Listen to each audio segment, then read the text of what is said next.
Hi everyone. Thanks for checking out this week's vlog. If you're new here, hi, I'm Audrey Christine. You can call me Audrey. This is my second YouTube channel. My first channel is about crimes and psychic talk about the crimes, that kind of stuff. So anyway, I'm glad you're here on this channel.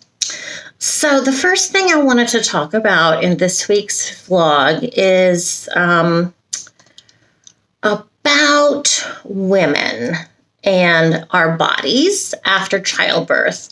So if you don't like talk about body parts and recovery and things that can happen from having children, probably skip ahead of this part, because I am going to be talking a little bit about our anatomy and how it's affected from having children. And I specifically want to talk about childbirth affecting our bladders. I know, it's such a crazy thing. I always knew I wanted children. I never planned like, hey, now is a good time to start, because it wasn't an ideal time for me to start having children, but I did anyway, and I have no regrets at all. My children were large. My daughter, who's tiny, she's a tiny little woman. She's short and she's very, very, very petite. She was 9 pounds. She was a 9-pound, fat little chubby girl. And then I had Benjamin, and he was taken 2 weeks early because my daughter was so incredibly large, and I was only 110 pounds, 105 pounds at that time. So, during pregnancy with Sarah, my hips got wider. I always have this running joke that my ass cracked. It cracked in half to make room for this child growing inside of me. So, and it never goes back. It spreads and it doesn't go back into place. So Benjamin was 8 pounds 14, taken 2 weeks early. And he was in the ICU, the NICU, because his lungs weren't quite ready.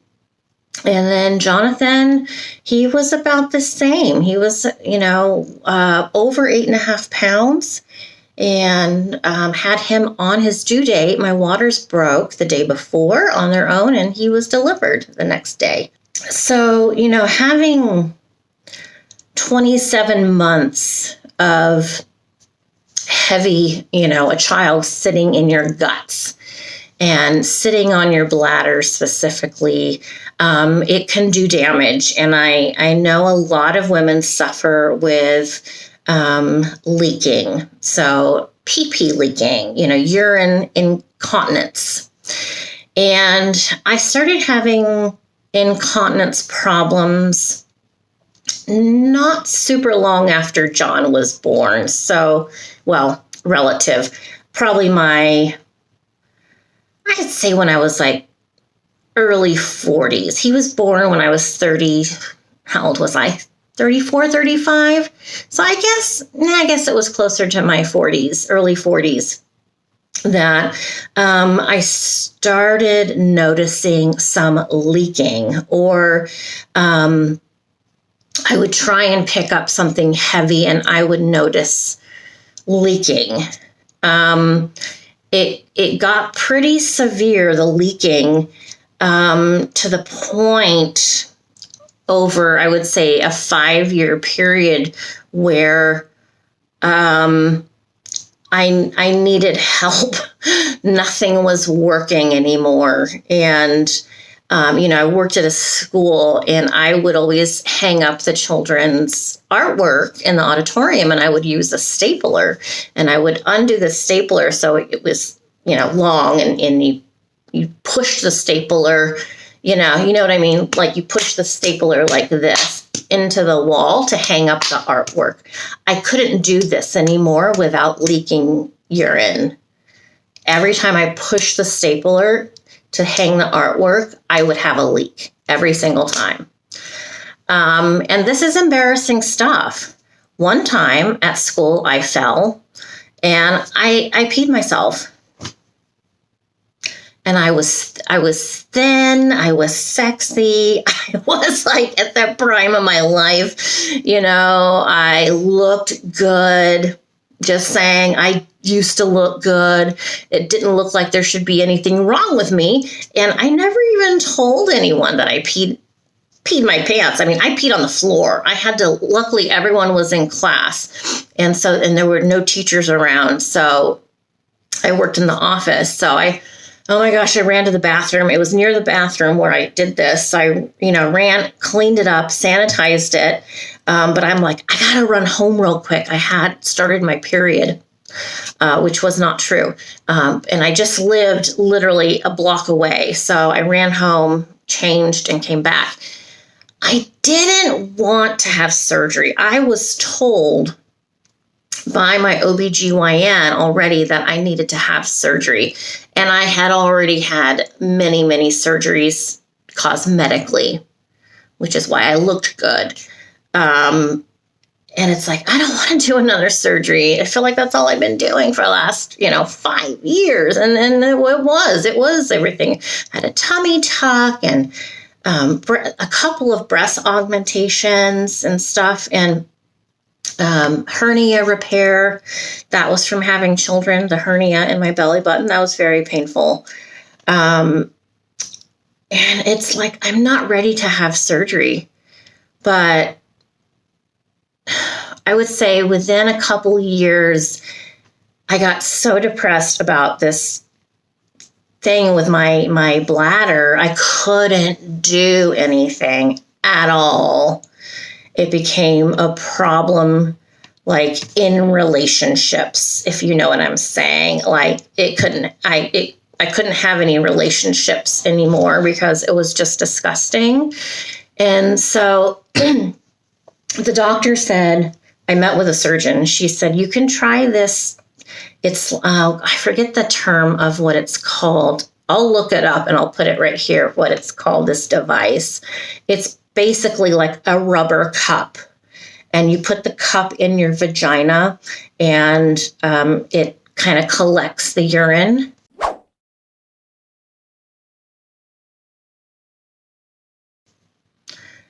That did not work for me at all. And it just upset me more further that I'm, my early 40s or whatever, and I'm falling apart. But I felt so good otherwise. And there really wasn't anything else. Doing the Kegel exercises with inside your body, the Kegels or Kegels, whichever way you pronounce it, didn't do jack for me. Didn't do anything. And it's like, well, it's too late to do it. You should have been doing Kegels, since you were 12 years old. Well, I hadn't. And so that was not a thing that was going to work for me. And, I thought I'm at, we'll say 40-ish. And it's like, God willing, I live to be in my 80s. I have half my life that I'm going to go through like this. I can't imagine. This is going to basically end my life as I knew it. I didn't want that. I didn't want that to happen. So I decided to have the bladder surgery. Now, one thing that happened that I got upset about was when I was going under general anesthesia, they put this is the first time I had this kind of anesthesia administered this way. Normally it's through IV. They knock me out and I'm fine. This time it was a mask and I felt like I was being suffocated. And I had this thing going over my face like this, and they push it down tight to make sure all the gases stay in so that you breathe them. Well, I felt like I was dying. I felt like I was suffocating and I was flailing. Was I actually doing that? I'm not sure. But when I woke up from anesthesia, I was livid and I was yelling at these people. I'm freaking killing me. You were killing me. So that part was not a good experience. I am 100% satisfied with my surgery, and I would recommend it personally. I came out of surgery. I have a catheter in, and you have to wear a catheter for a while, like a week, because what happens to your bladder, it's basically like disconnected and reconnected. And after the reconnection, you don't know how to pee yet. You don't know how to go to the bathroom again. That sensation of releasing your bladder muscle to let the urine come out isn't there anymore. I didn't know that ahead of time. Maybe she told me. I don't remember. So that kind of worried me a lot. So the surgeon came in. She's like, everything was fine. I think she did use the mesh for reconstruction. That was fine. She said she tightened my cervix. I'm like, all right, cool. So now I'm like a virgin. That's nice. She goes, I can't even get my pinky in, just so you know, how small you are down there now. It's, she couldn't even get her pinky in. And I'm like, ooh, okay, well, that's exciting. And I'm like, I didn't know that was part of this. She's like, well, I was in there and I saw this and that, and I thought I better just fix things. And she said, I also fixed your colon. I didn't know I had a problem with my colon. Well, I'm always constipated. My life story, I'm always constipated, always. And she said, well, you had 3 episiotomies. That's where they slice you from the tip of your vagina all the way back to your rectum to help deliver children. So I knew I had 3 episiotomies, and I guess there was some scar tissue there. And she's like, well, we call it a lazy colon. You had what we call a lazy colon. I'm like, I'm a lazy ass? I had a lazy ass? A lot of people aren't going to be surprised by that I had a lazy ass. That's going to make sense to a lot of people. So I had that fixed too. So it was a really thorough reconstruction of that entire area down there. And it was instant. The benefits were instant. Yes, I had to have that catheter for a good week. And when I went to have the catheter removed, they did a reversal. They poured so much liquid in reverse into my bladder to make sure there were no leaks and that it wasn't going to explode or something. And I'm like, oh my God, that's full. Like I could see my bladder. It's, it's going to explode. And she's like, no, that's good. That's good. And then she pulls the liquid out, the urine out. And I was on my way. But they made me go to the bathroom before I could leave the doctor's appointment to make sure I could do it. But it's weird because it was nothing like how I had peed up for my first 40 years of life. Before I had total control over stopping and starting and stopping. I can make myself go to the bathroom and I can make myself stop going to the bathroom. This is also called teacher's bladder. For those of you that are teachers, you probably are aware of this dilemma. So I had to learn how to pee again, which was very strange. And it kind of made me a little anxious and a little panicky. And sometimes now still even, and it's been a good almost 15 years, probably, sometimes I sit on the toilet because I know I have to go to the bathroom, but sometimes the urine just doesn't want to come out yet. And that's something I have to deal with now. I just sit there and wait. I know it's coming. It's not going to get stuck in there and not come out. It does come out. And sometimes I start going to the bathroom and then it just stops on its own. And it's like, oh, I know that's not it. I know there's more in there. And then so I have to just sit there.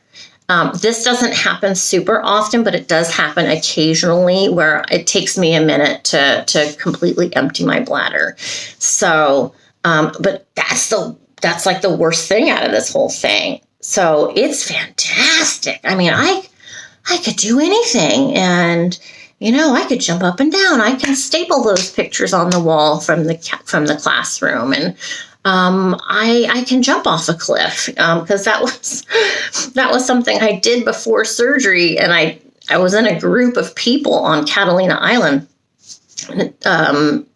ziplining. The first jump of the jumps were I think 1,000 feet up or 800 feet up and 1,000 feet across or something like that. I'm like, I'm going to go first because I'm going to chicken out if I don't do it right now. And I'm like, just so everyone knows, I'm going to pee in my pants. Okay. And I wasn't joking, but they were laughing because they thought I was teasing, but I wasn't. Anyway, so I can do everything. And it's nice knowing that that's fixable down there. So I really recommend it. I know, you get to the point where you don't want to have any more surgeries because it's not healthy going under general anesthesia. And as we get older, things are going to come up where we have to go under general anesthesia for our lives, to save our lives, to fix major things that are wrong in that.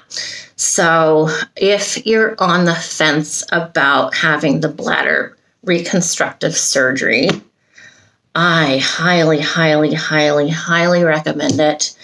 I mean, aside from having my breast reduction, this is, I would say, that important to me, having the bladder surgery. And no more leaks in any situation. So I wanted to share that with you. As we age, it's like, do we do this or do we not do it? Do we wait? Is it worth it? Is it worth any risks, kind of thing? So I just wanted to give you my 2 cents on that. If that means anything, I hope it helps somebody make that choice for a yes or a no. All right, so that's my bladder story. All right, on to the next thing. Let's go. You dance, John? Oh, hey, hi. We're just out grooving. Huh, John? He wanted to go on a ride, so we don't take him on rides too often anymore.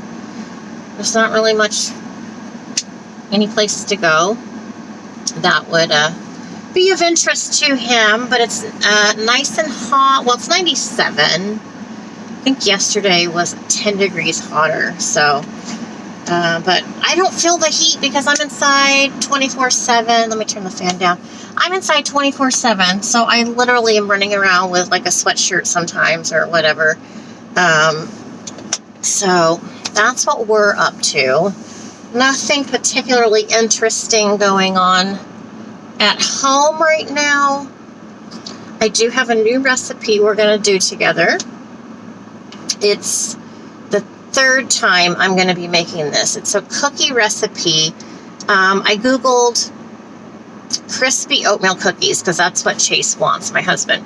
He wants crispy oatmeal cookies. So I made it the first time exactly as the directions said, and those were fine for me, but I was trying to figure out how I could make them a bit crispier. So I changed the recipe a little bit by removing some of the butter and putting in Crisco shortening, which works well. I adjusted the cinnamon, and it says you can put nutmeg if you want, which I love nutmeg, so I did put the nutmeg in. So this will be the 3rd time making it. They came out really nice and crispy, but the trick is don't eat them right away. It's not that kind of cookie. A crispy cookie doesn't come out of the oven really crispy. You have to let it cool down and get the air to it. Also, don't put it in a Ziploc bag or an airtight container because that's going to hold the moisture of all the cookies and they're not going to be as crisp. So I put them in a Ziploc bag, and I do leave the bag open. My cats don't get into any food or anything like that. There's no bugs or anything. You could put them in the freezer, but they're fine on our countertop. So it makes about 12.5 cookies. So we're going to be doing that. Anything else, John? You want to tell everybody how you're doing? Can you say I'm doing good? I'm trying to eat a lot. He's looking for his dad. His dad's coming to get him. Where's Daddy? He drives like an old man. Well, he probably is kind of like an old man now, isn't he?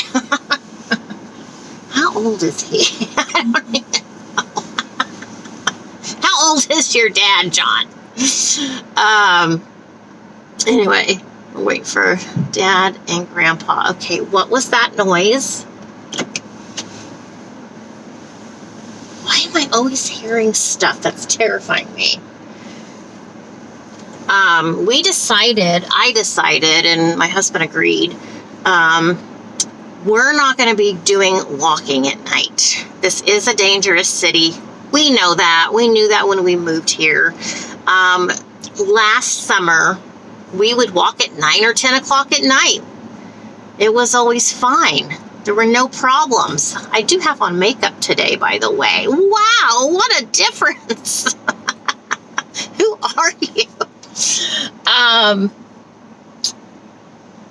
But the last time we went for a walk the other day, you know, there's some kids out at the park playing football or whatever in the dark, yes. We're walking, and we don't walk super fast, but we're not super slow either. I heard somebody behind us, and I kind of turned around, and it was this white guy, and probably in his mid to late 20s. And it's like, dude, I see you. Okay, back up. There's no one else, you know, out walking right now. Do you need to be so close to me? And so I kind of pushed my husband's arm like, hey, hello. And he's like, what? And I'm like, I don't want to say anything because the guy's right here, you know. And I looked back at the guy again, like, hello. And then the guy, I mean, he was so close. He was closer than Johnny is right now. So then he started running. He ran down the way we were going to go, down this dark path that we take. And I'm like, that guy was right behind us. He's like, oh, he's just out for... No, he is not. He is not out for a jog. He looks like a crackhead. I think he's on drugs. We just almost got mugged. I'm telling you. So then we did our walk. And not a long walk. And on the way back, getting closer to our house there's the guy again. And he's walking again. No, no thank you. No more walking. Maybe in the daytime if it's not super hot like it is right now, or maybe in the morning time. But, you know, I'm not stupid most of the time. I don't feel like I'm old, but I think maybe younger people see me as old because I'm like a parent's age.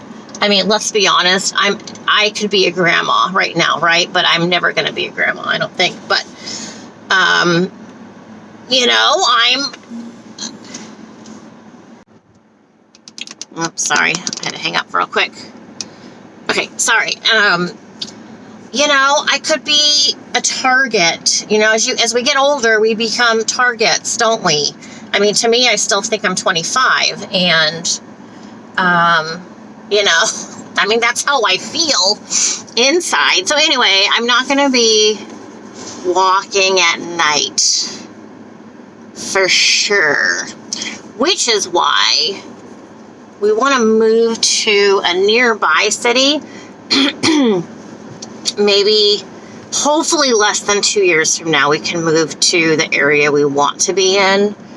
But we'll have to wait and see. I mean, my neighborhood's fine. It's a new-ish neighborhood, so all the houses are nice and everything. But, you know, weirdos are everywhere. They are everywhere. They're in even gated communities. I remember my old friend Janet lives in a country club. They have thievery in there. They have criminals getting in. They have people stealing their mail out of their, you know, public mailbox thing. And, Yeah, crime's everywhere, but you just can't be stupid about it, right, John? So I'm not going to put myself out there anymore to potentially be robbed. I don't have anything worth robbing. I really don't. I have this ring, which was like $10 at Kohl's department store. Sure, you can have it. You know, I'm not wearing my sunglasses at night, but that's all I have. I don't have, you know, I don't go out with my jewelry, my diamonds on. No, not smart. Anywhere. All right, let's get to that amazing, yummy, crispy oatmeal cookie recipe. It's time for a new recipe! Okay, thank you, Plankton, for that introduction. I have made my way to the kitchen, and we're going to get started on these cookies. So again, if you need to make any adjustments to your recipe, maybe you don't like cinnamon and you leave that out, you can always add raisins and different things into your cookies. So I'm going to turn you around. I'm going to show you what I have. And then we're going to mix everything together. I think I'm going to do it by hand, and I'm going to wear a glove because when you have your hands in stuff, you do lose skin cells. And I know we all grew up, you know, with our hands in the cookie dough. But once you realize that you're leaving behind a little piece of yourself in the cookies, it's just kind of gross. Okay. So I'm going to wear a glove. Like I said, you can use a big blender if you want to. You do you. You do you. All right, so I'm going to turn you around. Let's go. Okay, so I'm going to read off the ingredients. This is everything here. As you can see, we have 1 egg, half a cup of white sugar, half a cup of vegetable shortening, 1.5 cups of plain all-purpose flour, 1 teaspoon baking soda, 1/2 teaspoon of cinnamon, 1/4 teaspoon nutmeg, 1 tablespoon of vanilla or vanilla substitute, 1/2 teaspoon salt, 1.5 cups of oatmeal. You can use the quick oatmeal or the old-fashioned kind of oatmeal. And then 1/2 cup of butter, which is 1 stick. This is not butter, it's a margarine. Either way is fine. And 1 cup of brown sugar. Okay, so I'm just gonna mix all those ingredients together and then mix it with my hand. All right, and I'll show you what the consistency should look at. All right.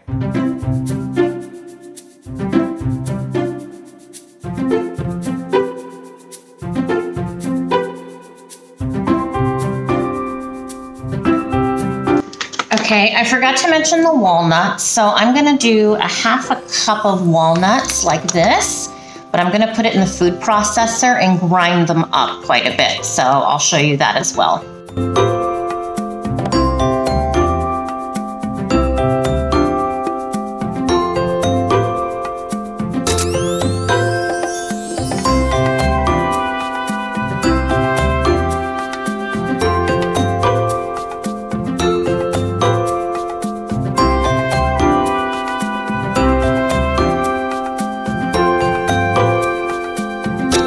I recently bought this at Walmart for, I think, 20 bucks. It works so well. So well. All right, so I'm going to do 1/2 cup walnuts. There's 1/4.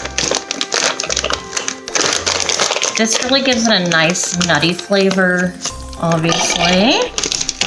A little bit of crunch going on in there.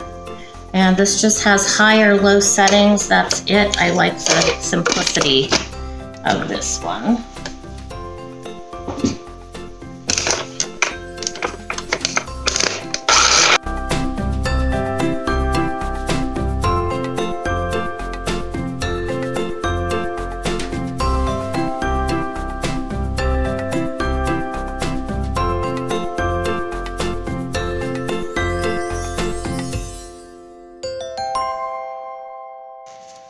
If you're finding your doughs too dry, you can add a smidge bit of butter, like maybe a tablespoon of butter or a tablespoon of shortening or even a tablespoon of applesauce.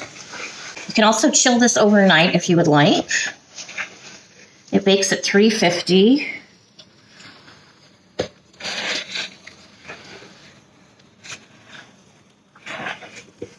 Again, the goal here is to get a really, really crisp, dark cookie. All right, so there's the dough, all done. I've already lined my pans with some parchment paper.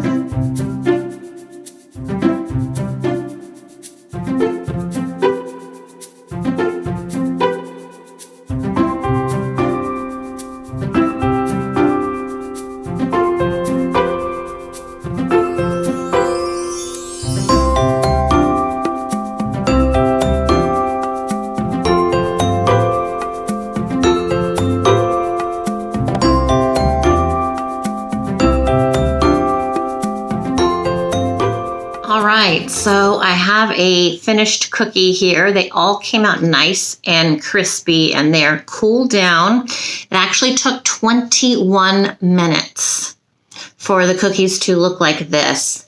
So I had to basically stand there at one point and open the oven and look into it every like 3 to 5 minutes just to make sure they're not burnt. So none of them are burnt. Hubby is enjoying them because they're extra crispy, but let me have my taste now and see what I think.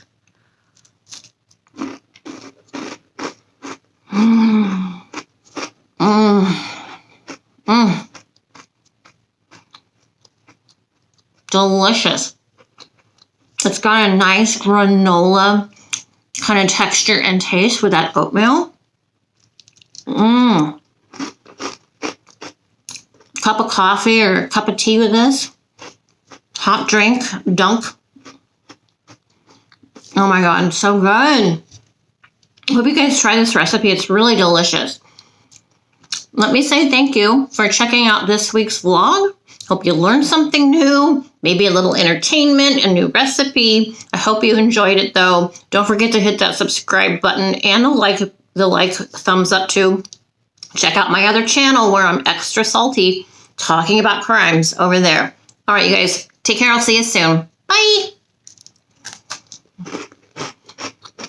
Oh God, it's so good. It's a nice crisp. It's not jaw-breaking. Try it. Thank you for watching, Audrey Christine. Don't forget to hit that subscribe button. Be sure to check out Audrey's YouTube crime channel, The Salty Psychic at Audrey Briggs 68.